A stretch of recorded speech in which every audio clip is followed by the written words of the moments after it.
All right, we are live. Good morning. Good morning, everyone. We're so glad that we're able to get together by way of Zoom this morning. We're not in the chapel, but we're still gonna do what we can and what we've done in the past. And we're so excited that you've decided to get up and join us this morning. Did we have someone else join in, Lance? Looks like Blake has joined us. This is Blake's. That might be Sister Barbara, maybe, McGowan. Maybe that's her and her grandson, Blake. Don't know. All right, so what we're gonna do, we're just gonna start off with a word of prayer by Deacon Moore, and he'll lead us in prayer real quickly. Okay, be happy to. Gracious Father, we thank you for your Son, Jesus Christ. Father, we thank you for your hand of protection all around us. Father, we thank you for being a God who has gotten his people through other situations. It's as David said when he was facing Goliath, that you helped him slay the bear and the lion, and the same God that did that will also help him slay Goliath. Father, we thank you for getting us through our trials in the past. And Father, it's that same grace we're counting on today. Father, bless us now as we enter into worship. And even though this is a financial seminar, it's still worship of you, Father, because we realize that you are the source of all things. Bless the people of Main Street. Bless the people of this city, of this state, of this country, of this world, Father. If it be your will, remove this plague from us. Watch over us and keep us. Give us minds to worship you no matter what. In Jesus' name we pray. Amen. Amen. All right. Good morning, Deacon Gaynor. Good morning. Hey, good morning. Good morning. All right. So does everyone still have their notebook? Everybody have the books available today? Yes. Okay. Awesome. Okay, very good. All right, so basically, I just want to do kind of a little recap. It's been a while since we gotten together, and I got this kind of written out, so I'm not looking at you right now. I'm over here to my notes. So just with what we're going through economically and with our current environment, now is really a good time to be sharpening up our skills financially and knowing what to do and how to respond in the climate that we're currently in. So these tools with the financial, your money, your goals tools is a good place for us to be right now. And I'm thankful that we have such a tool available to us so that we can, in the midst of all those things that are going on around us, we don't have to forget that God's blessings are still to be used in a good way and not to be swindled and wasted. So we're thankful that we have the tool. So we'll be able to just kind of repeat sessions. Is there anyone new that's on today? Maybe that Blake person.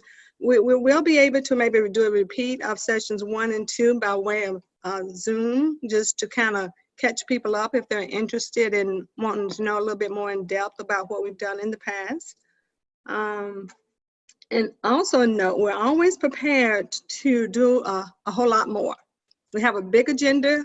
So if we don't cover everything this time, because I'd rather have the interaction, get questions answered, and be able to meet the needs of the group versus just rushing through the material. So if there's something we don't get to today, we get through at our next session.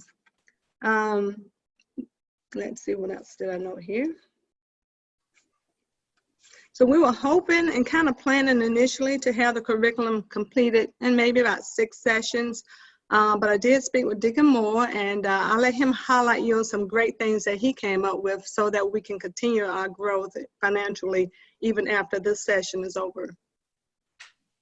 Is that now? That's now. Okay, great. I was just talking to Sister Bowens, and I was mentioning that there are so many tools we can use. You know, one of the biggest things that I have learned in my life that I've been trained on is it's called the be, do, have thinking.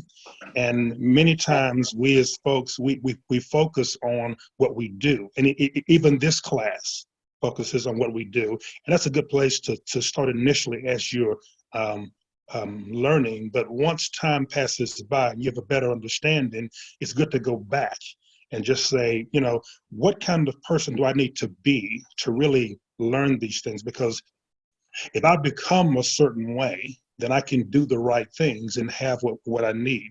As an example of that, there are people out there who try to lose weight all the time, and they go out and they do all of these things they've learned to lose weight. And many times they're successful in losing weight, but you see them several years later and they've gained the weight back. And typically that's because someone is doing something, but they don't really understand the value of it. So I was talking to Sister Boyd and saying, once we finish all of this, it may be right for us to go back and say, let's get some of the theory of finance down. You know, what kind of person do I need to be to actually start doing the right things all the time? Because if we teach you to budget now and you do it and you save a little money now, how are you going to keep doing that in 2 years and 5 years and 10 years? How do you teach that to your family and your children? So at some point, we want to go back and get some theory. And there are many books that I read yearly to help me with those things. And I've been doing this for 30 plus years, but I still go back and remind myself of the kind of person I need to be successful and being a good steward of the resources the Lord has given me. So I would love to do that at some point. Okay, sounds great. All right, so as we get ready to get into our lesson for today. Okay. Thank you. Okay, so as we're getting ready to get into our lesson, I did want to kind of reiterate, now as we make the assignments from month to month, I know sometimes we can get them done. And I know this last 20, 30 days for me, I've kind of been in a little fog and not doing too much successfully. So if you haven't completed the assignment, that's okay. But the good thing and the bad thing is that these tools are for you. So you can do them as you can do them as you're led to do them.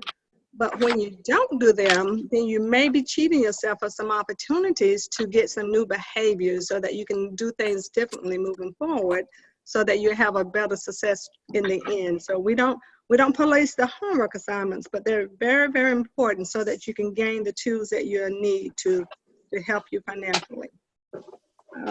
We talked about maybe future sessions. We may still continue on the monthly basis. I'm not sure where we will be a month from now, so we will let you know.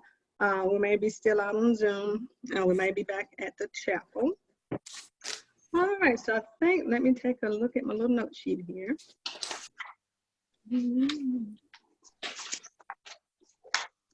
Yeah, so please feel free, like before, if you want to ask questions, feel free to do that.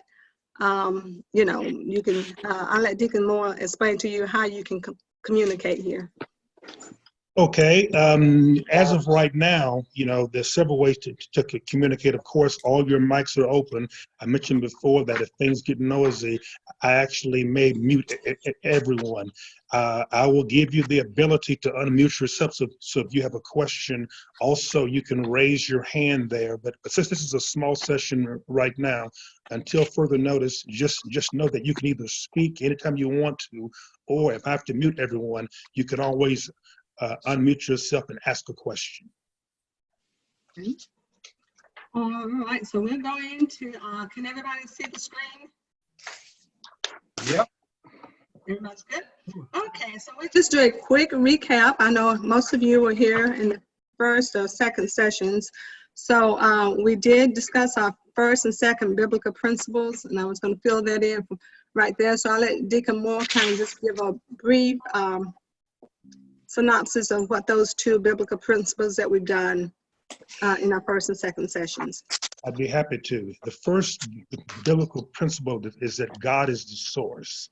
And of course, we as Christians know this, but many times we have a mindset of lack, but we realize that we serve a God who, as the Bible says, the cattle on 1,000 hills belong to him. So everything we have is given to us by God. If we understand that we are stewards of what the Lord has given us, it gives us a great mindset to use those resources. The second one is that giving is essential. You know, we are not put in this on this earth to be stingy or to hoard what the Lord has given us with. The Bible mentions in many of his books about how we ought to put something away for the needy. That mindset is important also, and it ties in very well with the third and fourth principle we're going to be covering today. So if you have a mindset of putting something away to give others, it also gives you a mindset to put something away for yourself. But the first two principles, again, is that God is the source of everything, and that giving from a Christian standpoint is essential, giving to others. Thank you. All right, and so during our first session, we also defined the financial literacy, and that's pretty much just gaining knowledge. It doesn't do a lot if we don't take tools to empower ourselves later. So just the literacy part is the education component. We talked about the results from our pre-assessment survey. We discussed financial pitfalls to avoid and financial myths that we believed for years. We discussed financial bondage and what things that leads to that financial freedom. What do we want to be? How do we want to be free from that bondage of being ill-informed? We discussed the importance of living on a budget, and we completed our budgets. We completed budgets 1 and 2. We did a projected, and we also did a actual budget once we had all our expenses together. We discussed our valuable gifts and their impact on our income. We discussed the importance of saving and charitable giving. We reviewed Your Money, Your Goal Toolkit. That's our curriculum, and we kind of reviewed that. We discussed the power of empowerment. That's the part where we can take the knowledge gained and be able to put it into action. We discussed the mission and goals of the Consumer Financial Protection Bureau, and they're the one that provide the curriculum free of charge to community groups, and it's over, I think the last check, it was over 20,000 people had been a part of learning about this curriculum. We discussed goal setting and why it is important. We did some steps to start looking at SMART goals and how to prioritize our goals and to make them a reality. We completed a goal setting activity. Last session we did at the end, we were planning for life events and large purchases. I thought that was a good activity on that session. Next.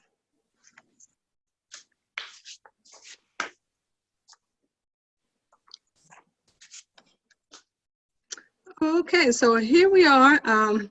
Did we skip one? The one we skipped, hang on, my PC is giving me a hard time. It's just creating step goals. Is that it? Okay, go back up one. Okay, you go down. Good. Well, I'm afraid you have an old version. Did you get the one from last night? I thought I did, but tell you what I can do is just make you the host, and you can show it to us. What are you looking for?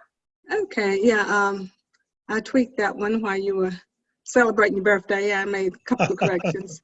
Yeah, so. Okay, so should I make you the host? You can do that. Yeah, just so that everything is as planned. Okay. So let me log in to open it up because I didn't have it open. Let's see if I can do that successfully. You are now the host, my lady. All right, so I need to get into the PowerPoint. What's the best recommendation to get over? All you want to do is go to the bottom there and say share new. Okay, share screen, share new.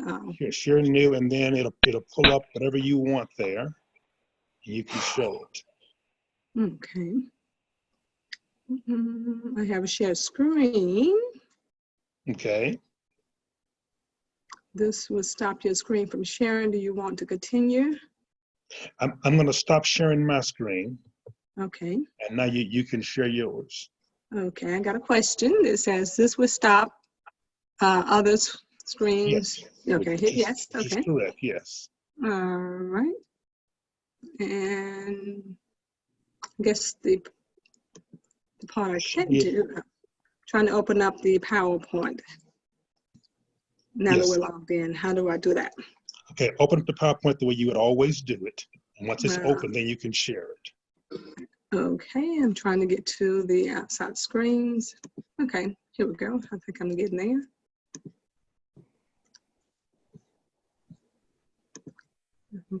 Won't take but a second, hopefully. And just so you know, this is the point in the presentation where Sister Smith starts singing while you're doing that, Beverly. Okay, we'll go ahead with the song, sister.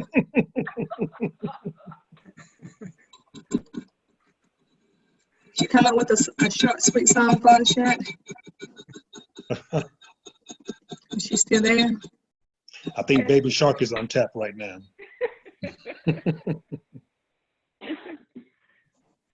Did you find it, sister? I did,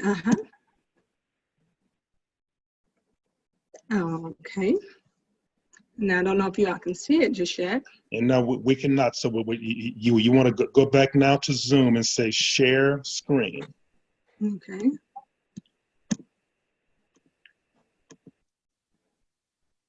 Something's happening.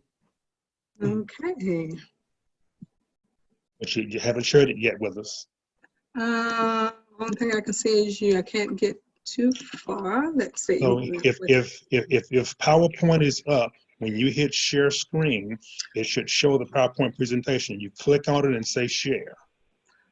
Okay, I'm just trying to get the screen back up.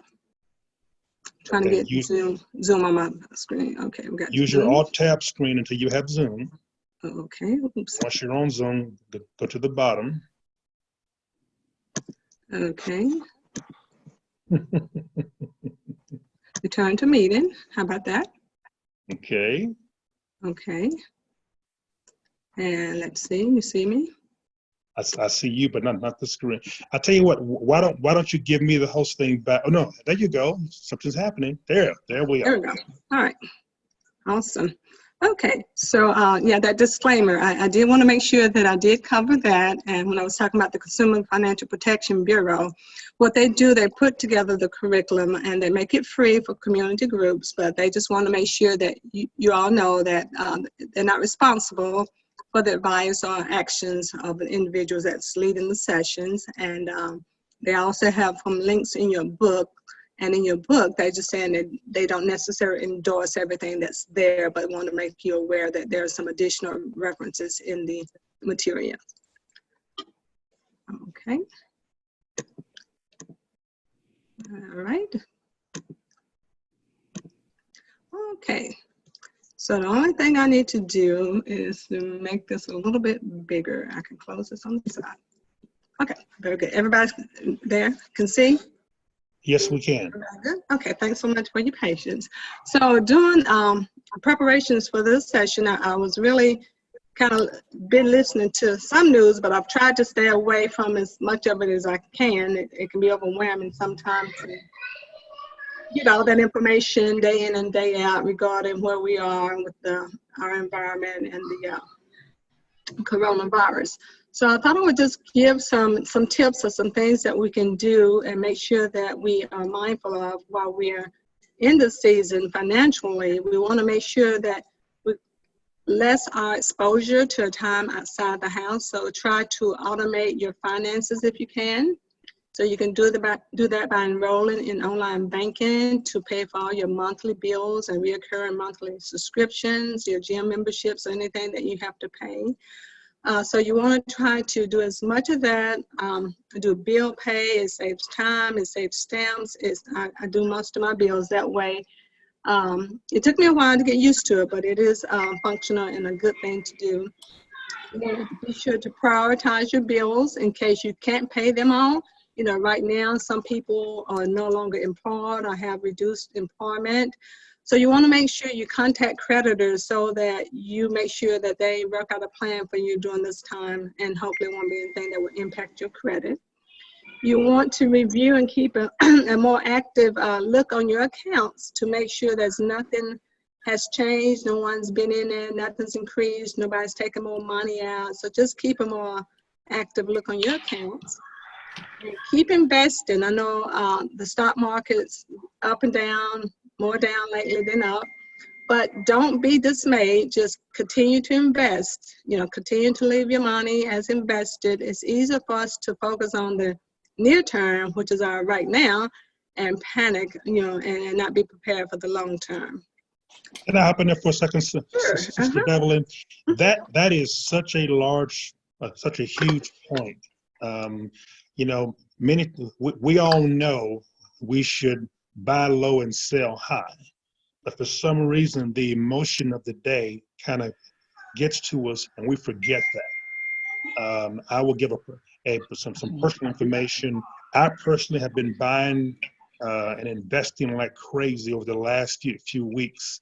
And the reason why is because I know that in the next 2 years, the stock market is going to be back to where it is. That's my assumption there. If someone invests when the stock market is low, if it just gets back to where it was at 29,000, you would make a 34% profit. And the point there, and that goes back to that be, do, have mindset I was talking about there. Many times we know the rules, but we always forget about those things there. So if you have money in your 401k and things like that, don't panic. Every other rough patch we've had always comes to an end, and the people that hung in there or invested during that time do extremely well. Very good. Thank you for sharing that. That's a good thing to consider, and I like the fact that you're buying right now. That's wonderful. I've just been kind of just amazed. All right, the next one is use your stimulus refund relief money, to pay off some bills, if that's a good place for you right now, and definitely to save. I know they want us to use that to stimulate the economy, and I'm sure many would do that. But if you have anything left over, please, use that towards any bills or any savings that you can do.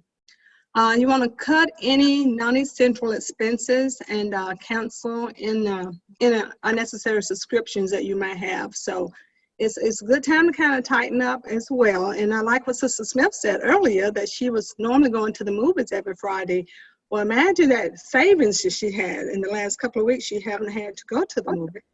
So now she has some additional savings there, and she can apply that in different parts of her budget. So you also want to downgrade non-essential, uncuttable expenses. Some things you just can't cut out.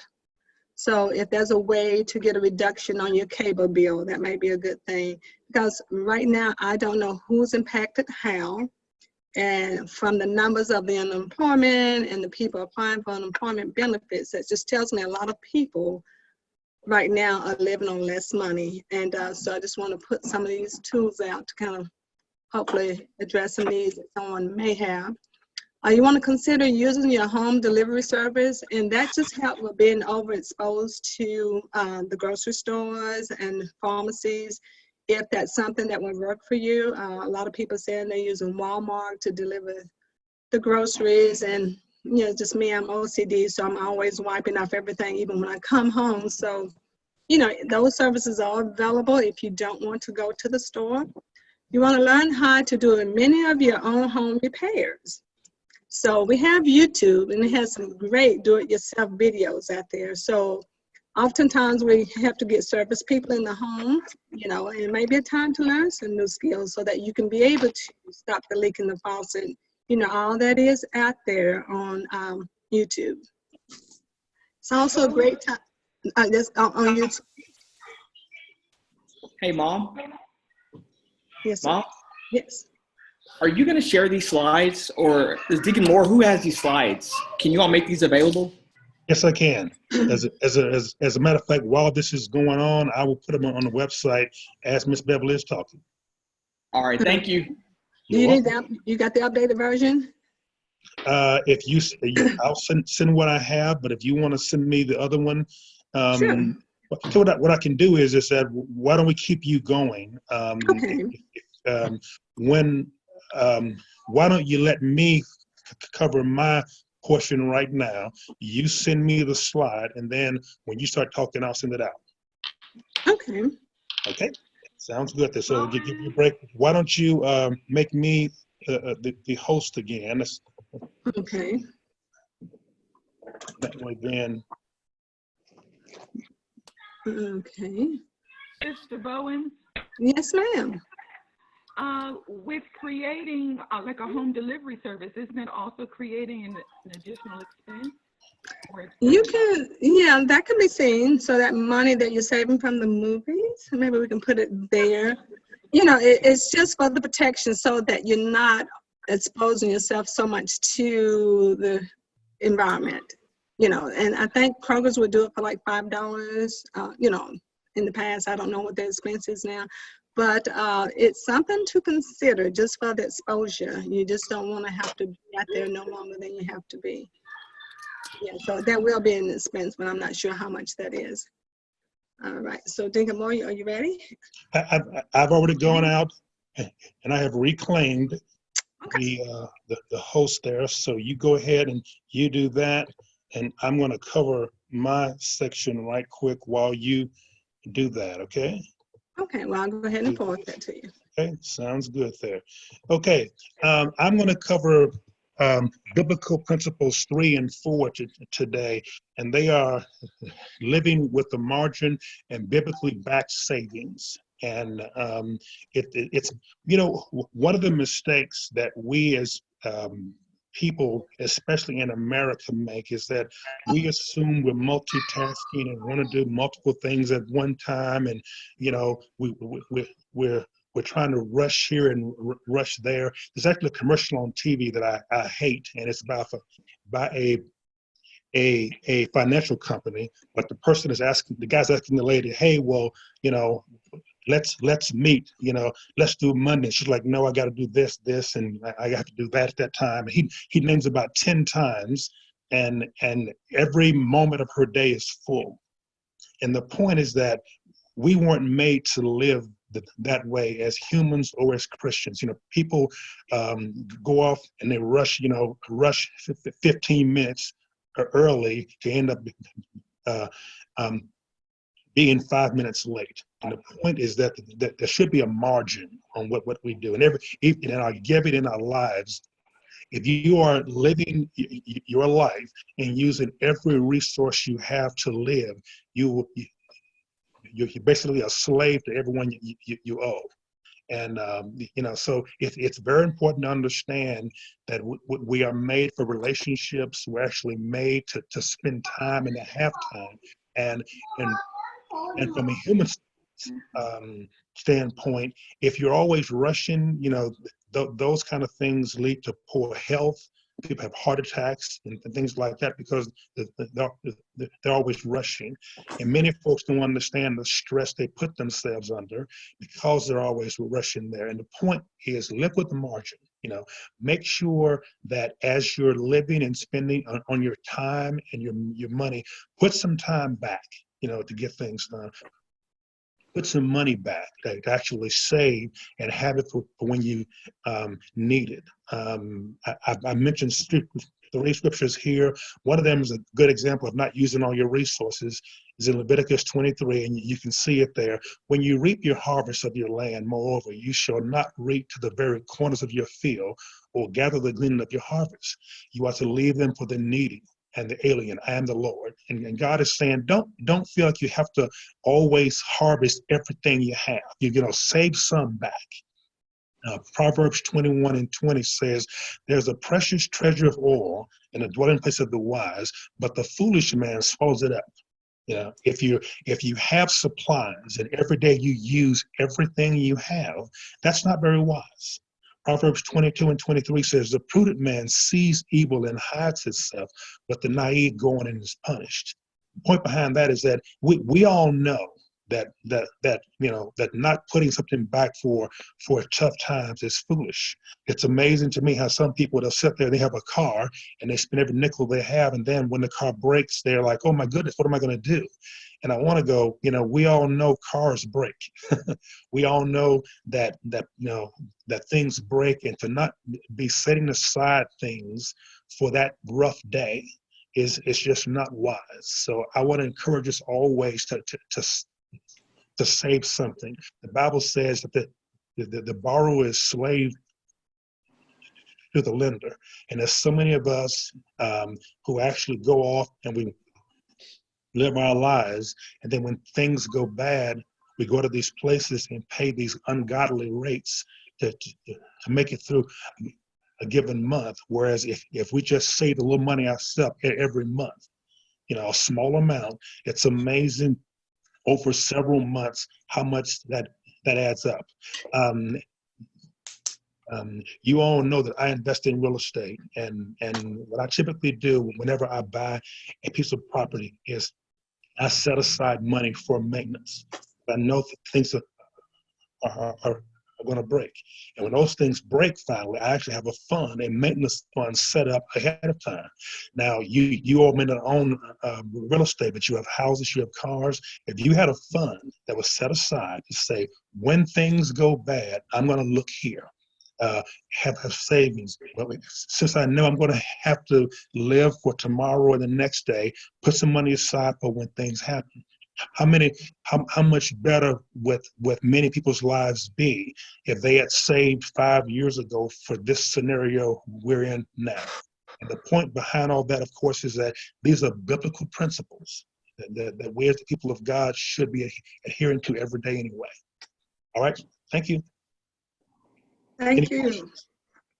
All right, so I've sent that over to you, so you should have it. Okay, I'm going to stop sharing. Okay. And I'm going to make you the host again while I go off Okay. and do the work. All right.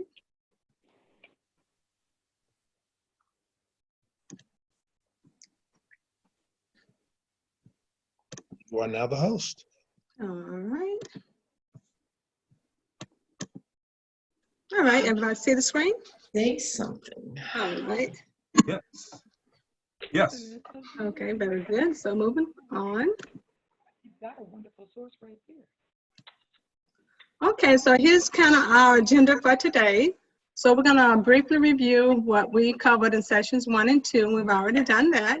We're gonna set an individual personal goal, and we're gonna look at the steps to achieve that goal that's coming from our module 1.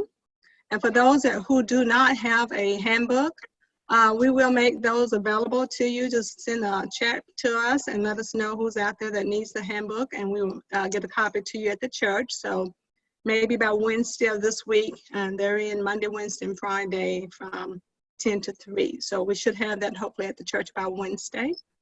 How our long-term goals, we're going to look at that. How does that impact us financially, and how do we become financially empowered looking at our long-term goals?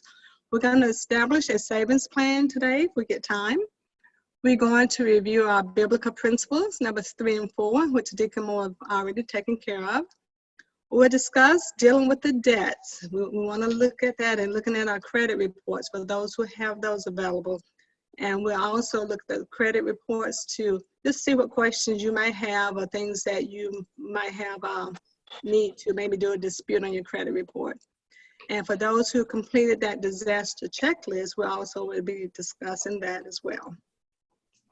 And when I gave that to my husband, he was like, huh? I said, yeah, we need to plan. You never know when our house will blow away. And I mean, that's easy to do, and all our files are gone and laying in the mush. And just knowing who to contact or what, it's a good tool to have. Okay, so recap, we've kind of done this recap already. All right, so steps to creating goals. So that's going to be our first true activity that we'll do. We won't be able to do them in groups today. We will be doing these individually. So we've covered that. Let me go down. I think this is what we should be. So when we talked about our goals in our first and second sessions, we talked about our goals need to be SMART goals. We need to be able to make them very specific. They need to be measurable. They need to be achievable and very relevant to our individual situations. And we must put a time factor on those goals, because if they're not timed, then we may never do them. We would just sit there with that goal and not make an attempt to complete it. So if you have any questions along the way, please feel free to, Dick Moore, did you tell them how to chat or jump in or? I don't know if he's there, but I think there's a chat button at the bottom of it. I'm here, but I have myself on mute. I'm trying to help other folks there, so I apologize. But That's okay. you know, as of right now, everyone is live, so everyone can talk when they want to right now. So just Very good. keep going. I'm helping a few people get online, and I'll be muting myself so you guys won't hear me. Okay, all right. So if you have any questions or statements or any comments that you want to make, just chime in. Okay, so the steps to creating a SMART goals. Okay, that's going to be found on page 33. It's kind of in our book. Let me turn there as well. Hey, Miss Beverly, I don't know if you can see the questions out there, but someone has written this question. With the stimulus check coming, how much should we save? I've started listening to Dave Ramsey, but are there any other financial experts that you have found to found helpful to listen to? I would say Dave Ramsey he's a great tool and great source. I think for many of the clients that I personally serve on my job and have served for the last 15, 20 plus years, sometimes they're not quite ready for a Dave kind of format, a platform. So I like some of the things that are given to nonprofits because it really don't try to oversell you in one direction, but just try to address your individual situation and just take you from the kind of like a ground roots. Dave gets you up and going, and he does a great job. And I love the envelope system and many things that he does. And I do listen to him, you know, daily when I'm driving. But for me, I just like to have that individual kind of touch when I can. So as far as any other persons that I listen to, I know about, there's several ways to even go through your credit unions. I know UK Credit Union have an awesome site where you can go and you can do some manipulatives to kind of compare car loans or understand what does it mean to have a car loan, student loans. And some of those banks and credit unions are starting to do more financial literacy just on an individual kind of thing so that you can do them from home. So anytime that you can do something from home, you can look at it, you can read it over and over, you know, it's always a good way to increase your knowledge as well. Okay, and I will add to that also, and I agree with Sister Bev there. Dave Ramsey is a great source, and I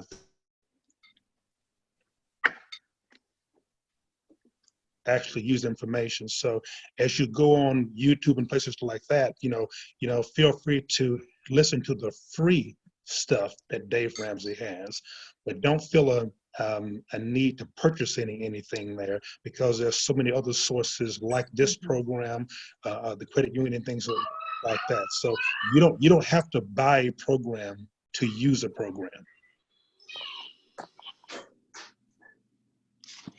Okay. Anything on the stimulus, like Oh, you the know, stimulus, how much you should save? well, because I know our family's getting, you know, we're gonna get a nice check. So I'm just thinking, like, how much would you guys say that, you know, that we should save? I mean, what is your, you know? It's going to be based on the individual situation. Some people are in a position where they're still getting paid from their jobs. Yeah. You're still working, your wife is still working, so the stimulus, you know, you're not able to pay your current bills. So that's, to me, is like a bonus. It's something that you should be able to put back a nice piece of that for that car repair that would show up, for that emergency situation that you have. So I would plan to put, you know, if you don't need it, I mean, you can use it for some things, definitely, but I wouldn't go and spend all the money, I would say. Maybe about 60%. What about that number? You said about 60? Yeah, but that's going to be individually because some people need the stimulus check right now to pay rent, to buy food.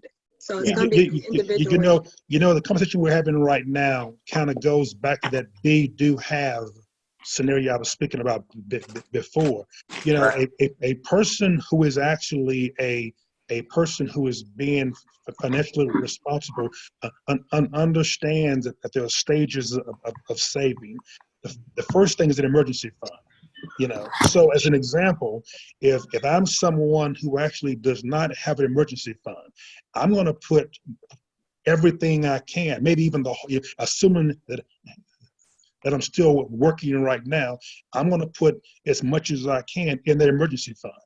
Now, if I already have an emergency fund, then I'm going to say now that next little bit I can put in savings for to invest in things like that. So and that's what Sister Bev means by it depends on where you actually are. If you're someone who doesn't have a job, then of course now you want to say I need this money to actually pay my own bills. But if you actually are still getting your check, start creating that fund because as responsible Christians, fathers, wives, mothers, we want to make sure that things go smoothly in our home. So I would put as much as I could in an emergency fund if I didn't have one. If I did have one, I might take advantage right now and put some savings away to build something for tomorrow. Okay, that's good. That's helpful. So Deacon Moore, so the emergency fund and our savings fund should be two different savings accounts. Is that correct? Or is it all, or do we operate with just one savings and then have one savings and then one emergency fund? Well, how you actually do it is up to you. Me, personally, I actually have a fund that is set aside for emergencies. And I look and say, this money is, and until it's a certain size, I don't fool with it at all because and some people say you need 3 to 6 months of savings. You go off and look at the experts, they can speak to that. But the point is, have some money set aside that says just in case things happen, like the coronavirus. Yeah. Okay, I mean, think about this. 120 days ago, no one saw this coming. Right. So the person who said, okay, and I'll use you, Kenny, as an example. I'm a husband, I'm a father. What happens if I lose my job? And what happens if a virus hits where I cannot make money? Wouldn't it be nice to have a fund set up to pay my mortgage, my food, and all those things there? So for me, that is an account that I have set aside. But whether I put it all together and mark things down or put it in a separate account, it doesn't really matter. I actually like to put it in a separate account myself because that way I don't touch it. Then I have a second account. And this account says, I'm going to use this to buy the next investment. I'm someone who invests in stock funds and real estate, and I have a fund that says, I'm going to keep putting money every month in here, and when it reaches a certain amount of money, I'm going to invest there. Now, could I put that all in one account? I could have, but me having it in 2 accounts makes sure that I never forget why the emergency fund is needed. Yeah, no, I like that. That is really helpful. So I'm definitely gonna implement that for us. I like that. So the emergency fund, and then we can still have our own savings fund, and then and so I just like the separate categories there. That's helpful. Yes. And so that way we can work on, like you said, to getting that emergency fund to a certain level, and then we can toss the other money into another savings. Mm-hmm. That I like that, Deacon Moore. Thank you. All right. All right. So I look like I've kind of a screen. Sister Beverly, while you're looking for that, the stimulus check, I'm looking at retirement. My wife and I retired. Do we get anything or not? It will be based on income. So depending on your income, it would depend on whether you get anything. So if you're under, let me ask Mr. Bowens, is it how much? I have that information. If you are someone who, as an individual, you make 75 grand or less, or as a couple, 150 grand or less, you will receive the check. If you make between individual 75 and 99, or as a couple, 150 and 198, then you're kind of, there's a scale there. I think for every $1,000, you lose $5. But if you are making as an individual 75 grand or less, as a couple 150 grand or less, you should receive a full check. And if you have a bank account that is listed with the IRS, they will put that money in your account. If you don't, they will send you a check. Oh, okay. All right. Thank you. Okay.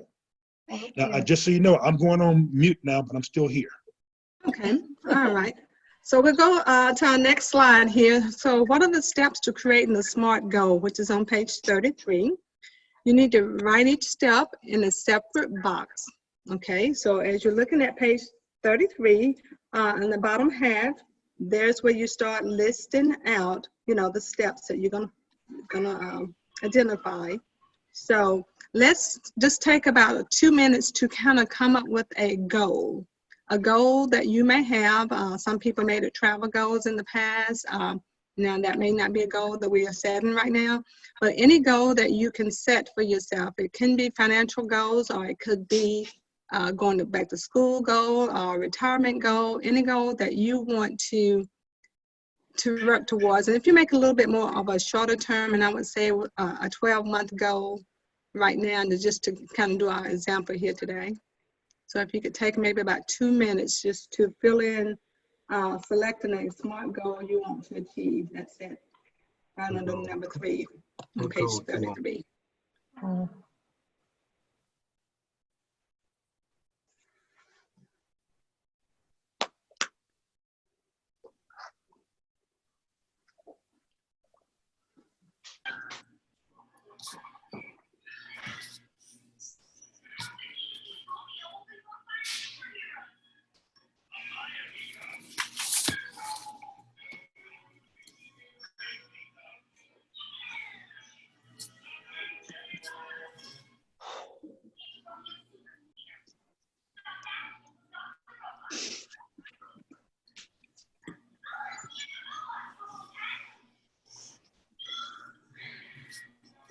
Okay, everybody about ready? Everybody have at least one goal identified? Yeah. Okay, all right, so we have our goal. All right, so going down where we're going to take this action plan for this goal that we're working on. So again, you got to write it step by step. Okay, so in number 1, you list one specific step in each box. So what are you going to need to do specifically to make that goal possible? So that will go in numbers 1, 2, 3, and 4. So what do you need to do? What are the steps necessary? Because oftentimes we have a dream or hope, but that does no good to become a goal until you put some action in that.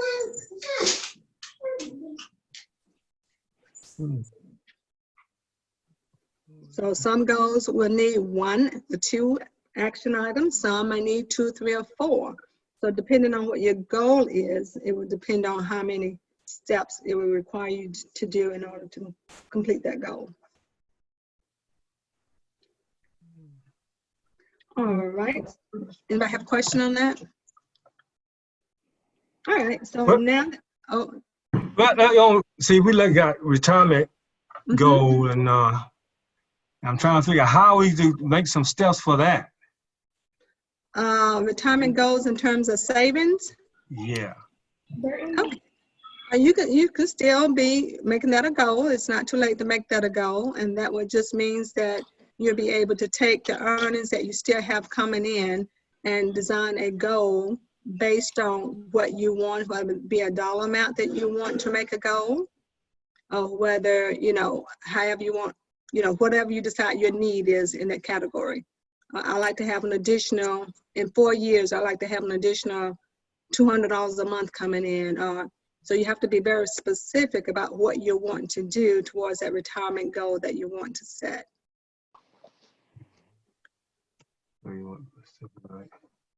So in doing that, a lot of people think that they have to actually have different ways of achieving the goals there. If your goal is saving, then the process for saving is the same. How you actually use the money, whether you're saving for a car or whether you're saving for retirement or saving for a plane, the steps you take to save are still the same. So don't assume that you have to find a new way of saving to actually meet a goal. So you Dickens Gaynor, are in a spot where you're saving for retirement. Uh-huh. Kenny maybe but he's saving for a house. Hey Kenny, would you mind muting, buddy? So thank you. So Kenny maybe saving for a house. Sister Smith may be saving for a plane. But the process of saving is still, I make this much, I make X, and then I'm going to spend X minus something, and then I'm going to put that difference in a spot and save that. And then once it's saved, then I'll use it for whatever I need to. Does that make sense? Okay. Yeah. Okay. So don't feel like you have to have tricks for saving. Really, the whole process of saving is really straightforward. You live off less than you make, and you save the difference. Once it's saved, you can invest it or do with what you feel is needed. So Deacon Moore, would you consider that the process then? Yes, I would. That's the process. Okay. Yes, it's, and that's something that I've always said for years. For me, I'm a simple-minded guy, and my goal is always spend less than I make. And when I started out initially, that amount was 10%. I just said whatever I have, I'm going to live off 90% of that. Now, as time has gone by, I do more and more because, I get a raise and things like that. But we shouldn't overthink saving. What you should really be focused on is, once I save, how can I use the funds? But saving itself is really simple. Live off less than you make and save that difference. So it's a two-step Fine. process. Live off of Yep. less than and save what you. Yep. Okay. Thank you. All right, I like that. Okay, so as we have identified that goal, and so if that second column there, it says what are the resources I'm going to need to make that goal possible. What are you going to need? This can be things like tools, information, transportation, assistance, or money. So taking Deacon Gaynors, well, he's going to be needing money for his retirement goal. Anybody else have a goal they wanted to share? Okay, and then he'll need to put a date. So it has to be a date. So how soon would that money, the additional money for retirement, would you want to see that in place? And then it's always good to have accountability partner, and you have Sister Mosina there, and you all can work together and making sure that you stand on task with that goal. So in that case, you might just have one step, and that step may be saving money towards retirement. When the date is completed, how soon you want to have that additional money. Okay? Okay. Okay. Next slide. Any questions on that one? Okay, so again, when we talked about goals, like I said, we're taking those hopes and dreams and turning those into action items. So, if a hope and a dream would be, I like to buy a new television, well, there's no action there. Or I want to get out of credit card debt. Again, those are hopes and dreams that we can aspire for, but until they become an action or a strong goal, then there's no action there. So then we will remove it. I would save $400 and purchase a new television in 6 months, or I would save an additional $300 a month in my savings plan towards my retirement, or I would save an additional $500 a month. So at that point, you're given specifics of what you're going to do, how much you're going to save, and what the time frame would be. And again, with the next one down, I would pay down $1,000 of my debt over the next 18 months. Another action item, what you're going to do, and the time frame that you're going to complete that goal. So just understanding that hopes and dreams don't always get implemented to a goal unless you take some action. Okay, setting SMART goals exercise. That's kind of what we're doing right now.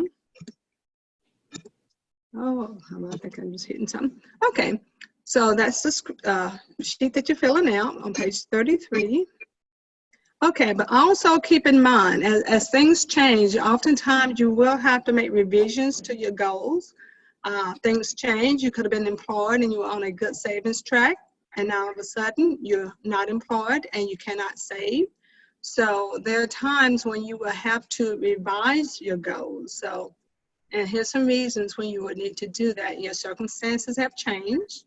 You can't meet your weekly savings goals. You've used up your emergency savings and your goal doesn't feel important anymore. So sometimes we can set a goal that have an importance in one phase of our life that may not be important later on. So always be open-minded and flexible. And if you have to tweak your goals along the way, oh, I was wanting to say 500, but looks like, you know, I got extra money. Let's bump that up to $700 a month. So, you know, always be able to revise and revisit your goals and make the changes necessary. All right, the next section is your money, your goals is talking about savings. And we've been talking a little bit about that already this morning. So as we know, saving is money you set aside today to use in your future. So if somebody can give me a couple of good examples of some unexpected expenses or emergencies you may need to be planning to save for. Car repairs. Okay. Replacing a heating system. Oh, yes, those are good items. Sometimes, you know, sometimes we have to have some money set aside for unexpected sickness or tragedy in our life. Yeah, medical bills. Medical bills. Mm-hmm. Yeah, so as we know, things do change, and with the climate that we're in, and if people had saved, you know, some hopefully did, but some may not have what they need at the moment. So, all right, so what is saving? Saving is money you kind of set aside to use in the future. We all know that. It could be for something you need in the next few months or even in years going forward, or it could be a safety net for your future. And savings will earn interest if you go ahead and put that money. Miss Ava's up. I'm sorry. Uh-oh, She's already on. She's already on and she got it live for everybody to communicate. I didn't realize it started. Hey, folks, if you all don't mind, you realize that if you're talking around your mic, everyone can hear you. You may want to mute your phone. Or Miss Baby, if you want to make me the host again, I can do it. okay. Or you can do it also, since you're in the middle of things there. You can do a mute all. Sorry. How do I get there? I'll tell you what, let me go back and find where you are. You're on page 20. Let me go back to page 20. Your version is very different, so. Okay, but then don't worry about it then. Keep going. Oh, Okay. yes, and by the way, I did put the notes on the website, so you can download the PowerPoint from the website now. Very good, thank you. Okay, so we're gonna look at some misconceptions about savings. A lot of times people feel that their income is too small to save. And like Deacon Moore pointed out earlier, even doing 10% of your earnings, you know, you're living on 90. I mean, that's a great start. So there's no income too small to save. When you save, you're oftentimes worried about the future. So that's a misconception. It's not that you're worried about the future, you're just planning for the future. Money is just for spending? Well, not necessarily. So that's a misconception as well. And so money is also available for savings. I can't wait until I'm over 50 to start saving for my retirement. Well, we know that's a misconception because money grows over time. It's a compounded interest that grows, and starting early with retirement savings will net you more in the end. Some feel that saving is hoarding, and that's a misconception. Saving is, again, a planning tool, and it's a safety net for the future. You're stingy or penny pinching when you save. That's not true, so don't let nobody make you feel that way. A good salary means financial security, not necessarily. There are people that have good salaries who are not financially secure, so a good salary doesn't always mean that. if I do a poor job at paying my bills and saving, I can always just file bankruptcy. So if you do a poor job, think, I've had people tell me that. Well, it doesn't matter, I just file bankruptcy later.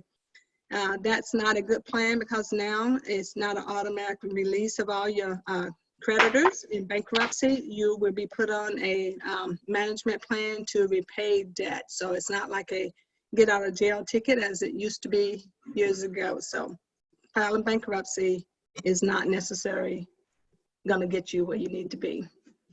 Okay, so we talked a little bit about some reasons to save.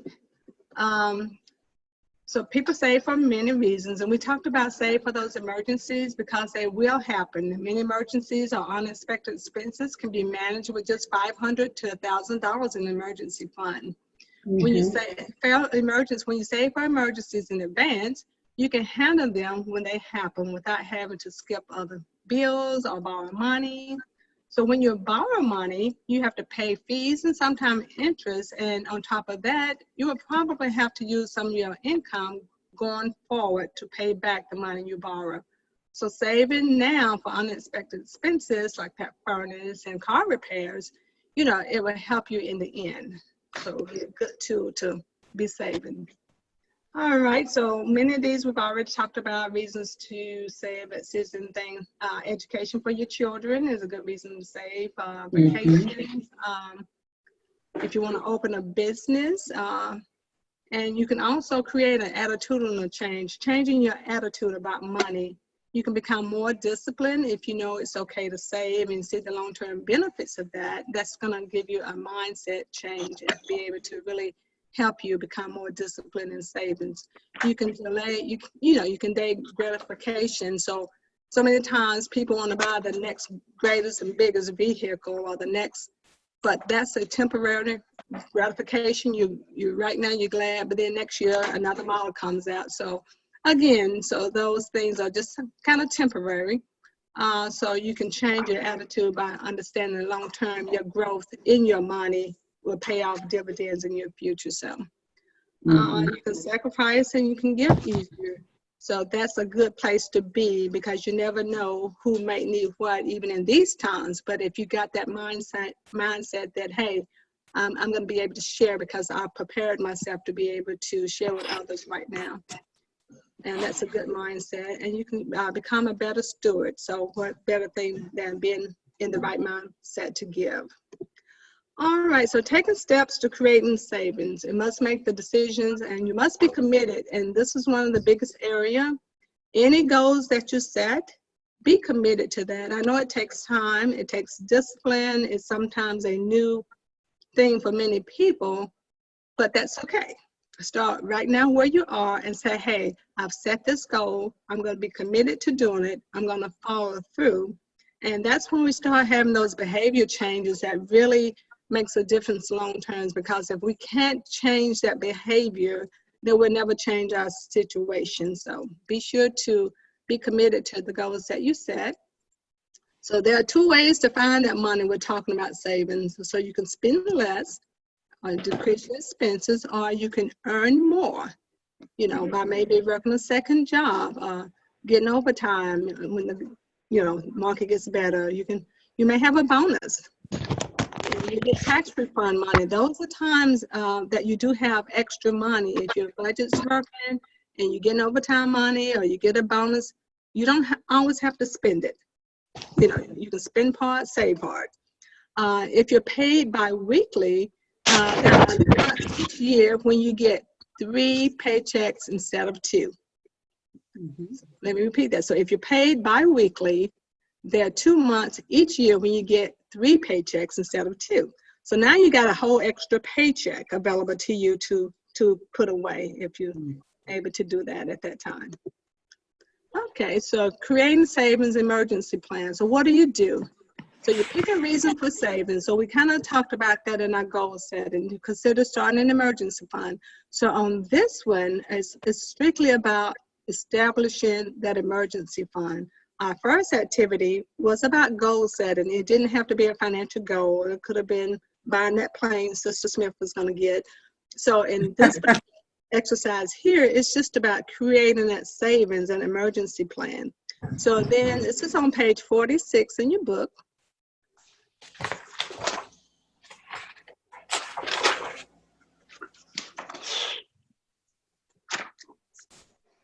And I know it's going to be about 11 o'clock. How many people have to leave?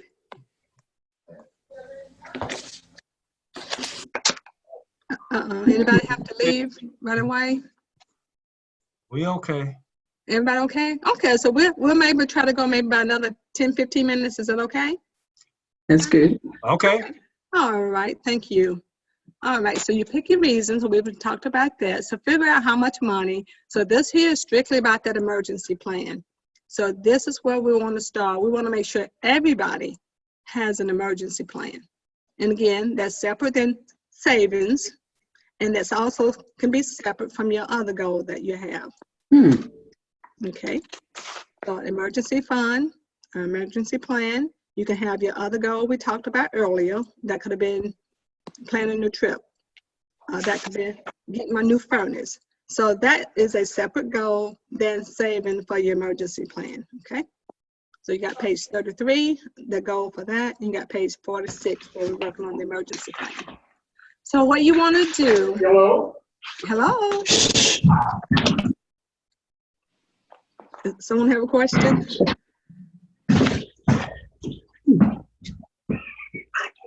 Okay, we're moving forward. So let's say if you're going to start with a $500 emergency plan. Just say you don't have any savings right now, but you need to get something started. So if you just want to take that $500 and divide that by 12, or you can divide it by 52 or 26, depending on when you get your money. If you pay it once a month, you want to divide that by 12 to kind of see how much you want to save per month. If you pay bi-weekly, then you want to divide that by 26. And if you are paid, I guess those are two of the biggest ones right now. State employees get 15th and the 30th of the month. But yeah, just you want to divide whatever dollar amount, and then you want to put a time frame for that. So if that's going to be 12 months, you want to have that, or do you want to have that in 6 months? So first of all, you need to know how much you need to save per paycheck, and then you want to know how long it's going to take you. So I have a mathematician right here.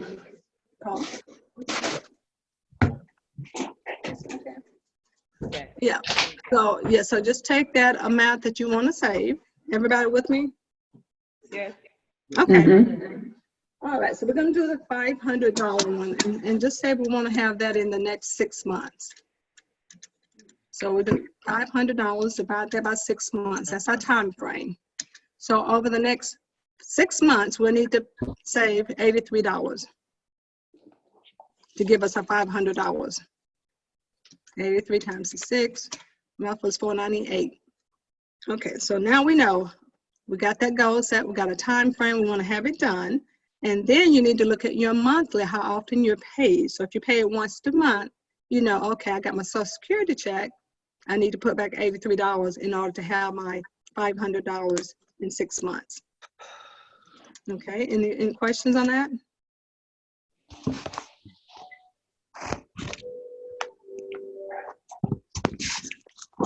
Okay, that's good, that's clear. Okay, moving on. And when you think about your money and your emergency fund, and where do you keep this money? Where do you, and how do you, is this a separate savings account at your bank, or do you open up a different bank so that you don't mingle your money, just so that you're secure and know that you're going to have that money when the time comes? Sometimes people will have extra money coming out of their paycheck towards an emergency fund and in a totally different bank. So you get to decide, okay, if I'm not disciplined enough, okay, Mr. Employer, take it out my check. Take out $40-something a week. That's going to give me my $600 in 6 months. I mean, my $500 in 6 months. So there are multiple ways to do it. And if you're disciplined enough, you can, have it. Some people, I had a client said, I don't put nothing in the bank. So if you're disciplined enough to keep it at home, but I don't really advise that, but some people do that. Okay, any questions on that? Okay, so our long-term financial. Yes. No, that was just very helpful, and it was very convicting at the same time. in terms of looking at, you know, where we want to be as far as our savings and how quick we can really get there if we just put the money in there, you know. So, but no, that I like this breakdown sheet. Very helpful. Okay, very good. Okay, so our long-term goal here is to be financially empowered. So we get the knowledge from our sessions, and then we get the tools from our book. So be sure that you take time to really do the exercises to really make sure that you've been able to get what you need from some change behaviors in many cases. So it's never too late to start, and it's always a good place to be, knowing that you're doing what you can with God's blessings that He's given you already. Okay, what are some signs that you are on track to a financially empowered life and that you're doing the right things?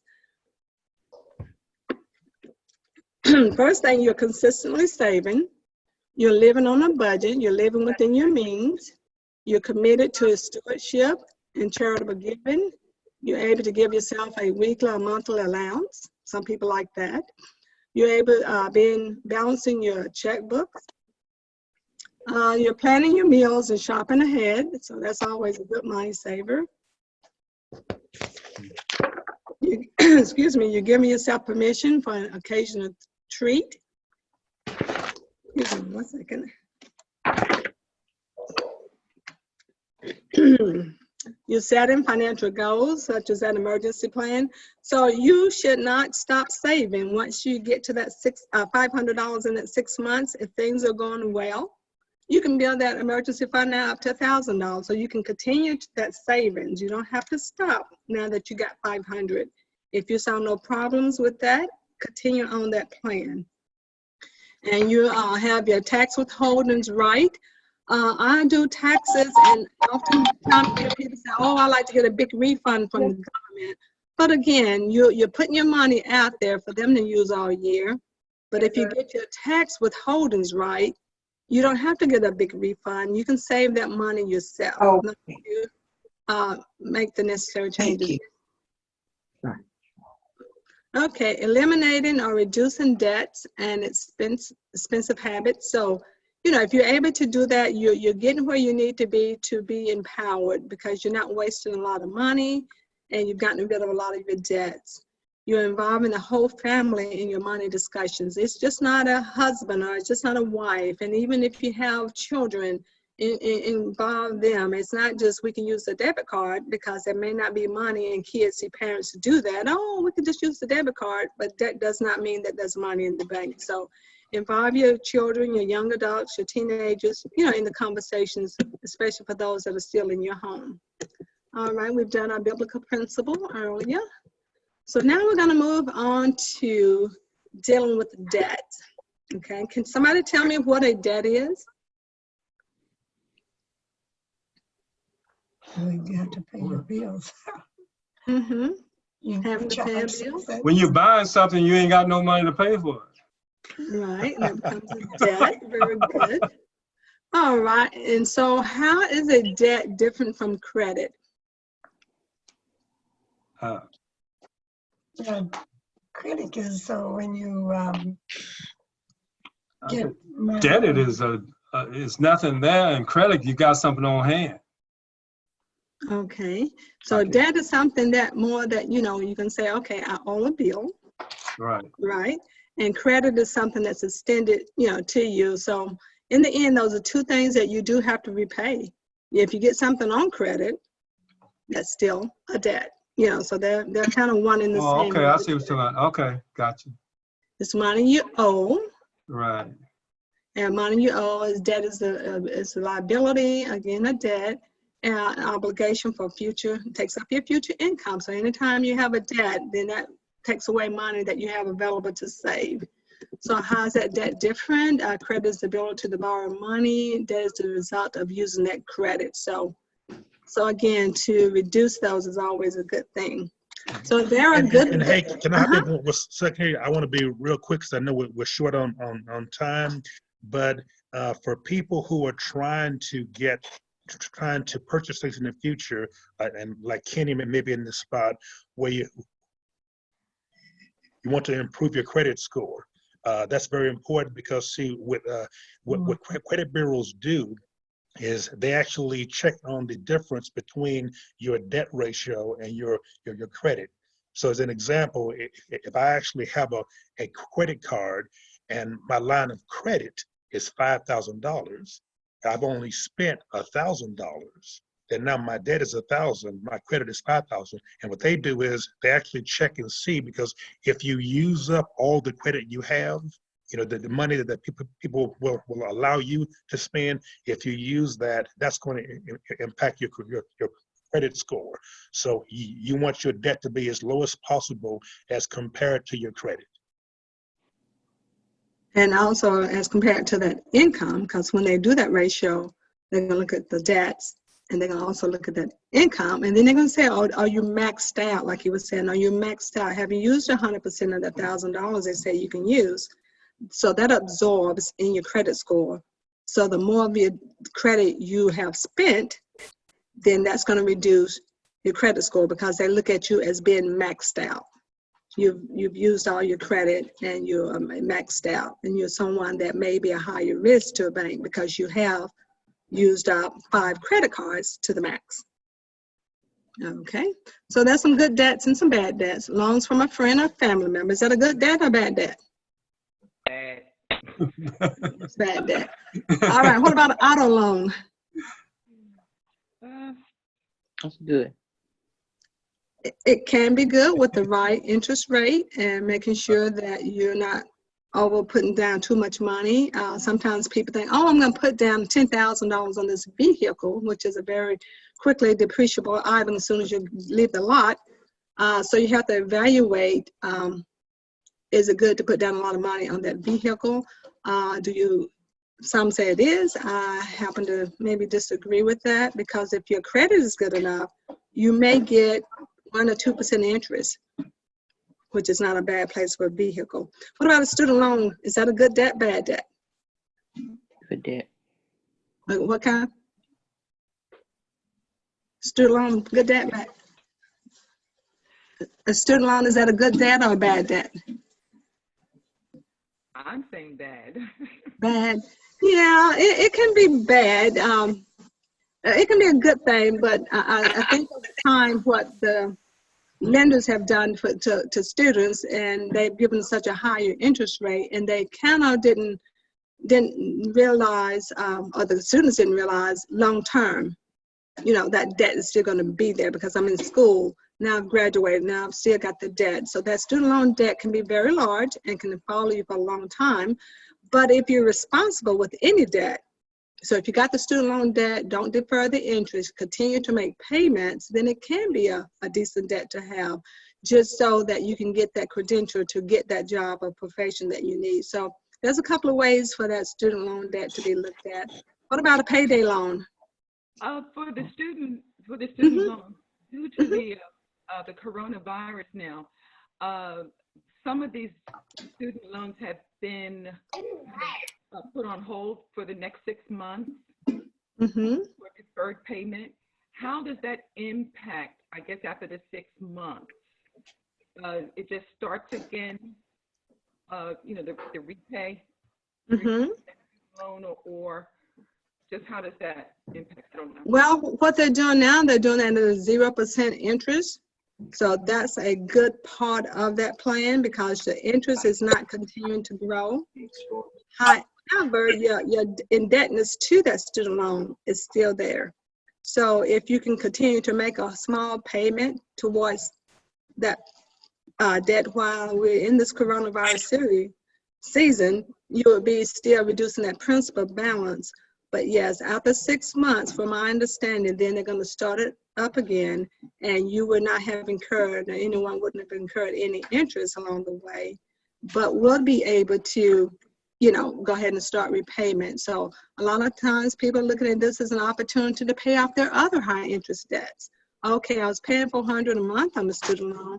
Well, let me pay off everything else right now, so that when it's time to pay that student loan again, I've gotten rid of 2 or 3 extra credit cards or other debts along the way.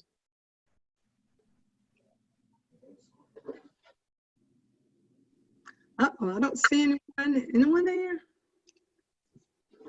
Yes, we're all here. Okay, Yeah. I don't see it, so, okay. All right, so we're going on down to the payday loan. I know we've talked a little bit about that, and we have a slide coming up if we get to that one that talks about try always to avoid doing a payday loan. There's nothing good about that, so that's a bad debt. Mortgage loan for a home can be a great debt at the right time in your life if you are in a position to buy a home and make sure that you're getting good interest rate based on the fact that you have a good credit and based on the fact that you have enough money to make those payments. Auto title loans, that's not a good situation. I worked in the Attorney General's office down in Frankfurt, and they recalled those title loans, and there was a lot of seniors who had given the title to their vehicles away to get a $500 loan. So they turn in the title, they get the money, and then all of a sudden they called in for all those loans to be paid. So now I was talking to seniors who now didn't have the $500. I'm going to either lose my car because now I don't have that $500. I got that money because I needed my medication. So again, if you don't have money saved, you're forced to make decisions that will have a negative impact in so many ways. So be careful how you will use the title to your vehicle. Pawn shops loans, some people have used those just for a temporary situation and been able to go back and get their items they put on pawn. So yeah, good or bad, you know, just depending. All right, so we talked about co-signing before. So when you co-sign on a loan, that means that you have the same obligation to pay that debt as the person that borrowed the money. You might not get any benefit from that money, but you put your name on it. So if they fail to pay, then that becomes part of your credit situation. So it can result in you having to repay any missed payment. So in order to protect your credit for someone you've co-signed for, and if they're not making payments, you're going to have to make those payments. It can affect your credit score and ability to obtain a future loan. So try to avoid that. So before co-signing, meet the terms of the loan and consider carefully before taking on that risk. Okay, so we talked about some of the types of debt. So we know there's that student loan debt that's out there, and medical debts, and then that payday loan. And we all know about the credit cards and car loans and things like that. So with the student loan debt, there's two types of student loans. And for those who have that federal student loan, you're able to take advantage of the stimulus process right now through the coronavirus. But if you have a private student loan from a bank, from Chase Bank, Fifth Third Bank, you cannot take advantage of the student loan situation. And that also applies to the loan forgiveness. Say if you're in a profession that you can forgive that loan after 120 payments. And as I think about people who are trying to decide whether to take this break from a student loan, and if you're in a loan forgiveness program, and that's going to stop your clock, which means that those 6 months that you didn't make a payment, that's 6 months that you didn't pay towards that loan forgiveness. And what that loan forgiveness just does, it forgives that loan after that 120 months, after those 10 years you're making consecutive payments. So is it a good thing to say, okay, I'm going to stop 6 months, I only got 2 more years to pay? Now, if you take the 6 months leave, now you got 2.5 more years to pay. So it's kind of trying to decide what's the best thing to do in your individual situations, if that applies to you.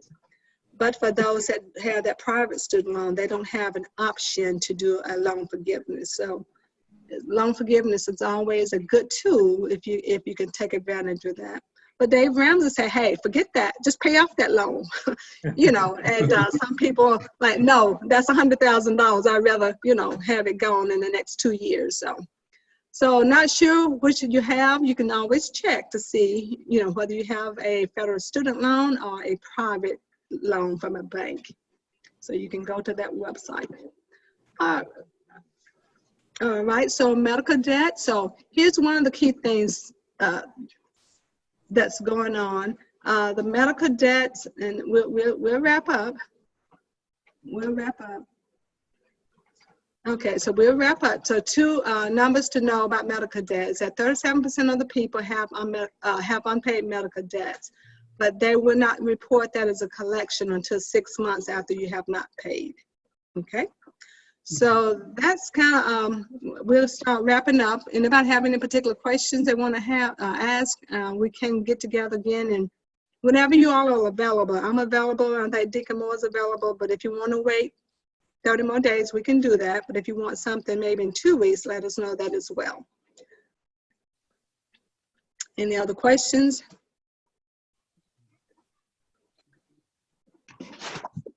I can't hear anybody. I think I I lost think the more the better. Can we meet again in 2 weeks? Oh, you're good. Okay. So 2 weeks be good. 2 weeks is good? Okay. All right, because we still have a lot. We didn't get to go through our credit report. So for you that don't have that credit report today, try to get that for our next session.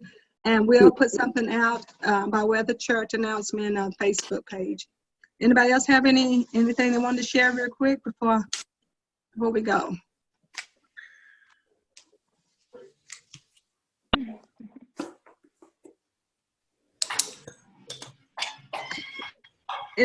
Hello, any questions? Are we all done? Yeah. Oh, Deacon Moore, I guess we're done. close the starting prayer, Deacon Moore, please, and we will adjourn. I tell you what, since we have Minister Johnson with us, why don't we have him to close us out in prayer? Sure, okay. Amen. Be my joy. Let's pray. Father in heaven, we thank you, Lord, so much for another day. God, we thank you for an opportunity to learn about financial literacy and how to be good stewards of all that you've given us.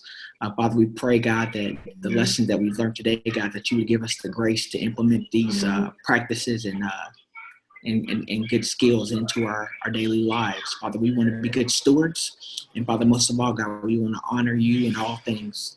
So, Father, we ask, God, that you would continually bless us, God, be with those in our church, God, that you know their financial concerns, God, maybe those who have gone through job loss.